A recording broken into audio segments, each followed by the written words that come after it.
एक पिता, एक माँ सब्जी वाले थैले में, कुछ लोग इसे प्लास्टिक बैग भी कहेंगे, उसमें अपने 4 महीने के बच्चे का शव लेकर घर लौटे।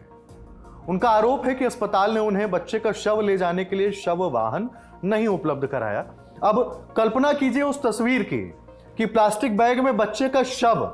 इन आरोपों के साथ क्या आपको बहुत नाकाम, हाथ बांधकर मुंह खड़ी सरकारी व्यवस्था नहीं नजर आती?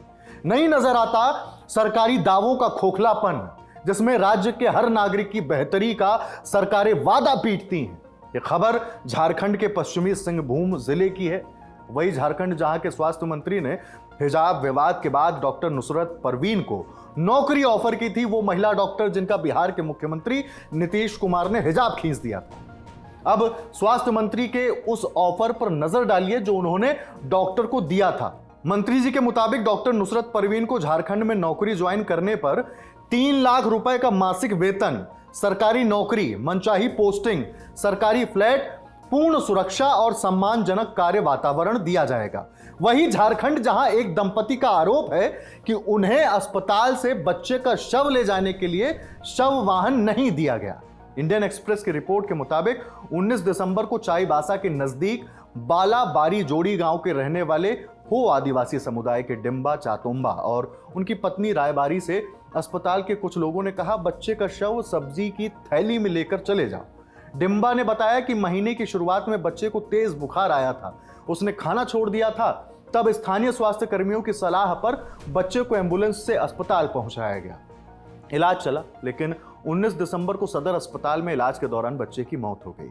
इसके बाद परिवार ने शव वाहन मांगा, जवाब मिला नहीं है। इतना ही नहीं, हॉस्पिटल स्टाफ ने परिवार से कहा कि अगर बच्चे के शव को खुले में ले गए तो बस में चढ़ने नहीं दिया जाएगा। ये बात मृत बच्चे के पिता ने इंडियन एक्सप्रेस को बताई है। इसके बाद आरोप है कि अस्पताल के कर्मचारियों ने आपस में 400 रुपए इकट्ठा किए सब्जी की थैली और बस टिकट के लिए, और माता पिता से कहा अब बच्चे को घर ले जाइए, जो घर लगभग 80 किलोमीटर दूर था उस अस्पताल से। पड़ोसी जोगो चातुम्बा बताते हैं, इलाके में शव वाहन मिलना आम बात नहीं है। कभी ड्राइवर पेट्रोल के पैसे मांगते हैं, कभी सड़क का बहाना बनाकर मना कर देते हैं। वह आगे कहते हैं, बच्चे को थैली में ले जाना इंसानियत का अपमान है। जब यह केस सामने आया तो झारखंड सरकार हरकत में आई। स्वास्थ्य मंत्री इरफान अंसारी ने कहा कि सरकार हर जिला अस्पताल के लिए 4 मॉर्चरी वाहन खरीदेगी। इस पर करीब 15 करोड़ रुपए खर्च किए जाएंगे ताकि आपात स्थिति में किसी भी परिवार को अपमान न झेलना पड़े। मंत्री ने यह भी दावा किया कि इस मामले की जांच में सामने आया है कि परिवार एम्बुलेंस का इंतजार किए बिना खुद ही निकल गया था। उनके मुताबिक उस समय 2 मॉर्चरी वाहन मौजूद थे, जिसमें से एक खराब था जबकि दूसरा रास्ते में था। द न्यू इंडियन एक्सप्रेस की रिपोर्ट के मुताबिक जब बच्चे की मौत हो गई तो परिवार वालों ने शव वाहन मुहैया कराने का आग्रह किया था। कथित तौर पर परिवार ने 2 घंटे तक गाड़ी का इंतजार भी किया, लेकिन कोई इंतजाम नहीं हो पाया। इस रिपोर्ट में तो यह भी कहा गया है कि डिम्बा की जेब में उस वक्त महज 100 रुपए थे।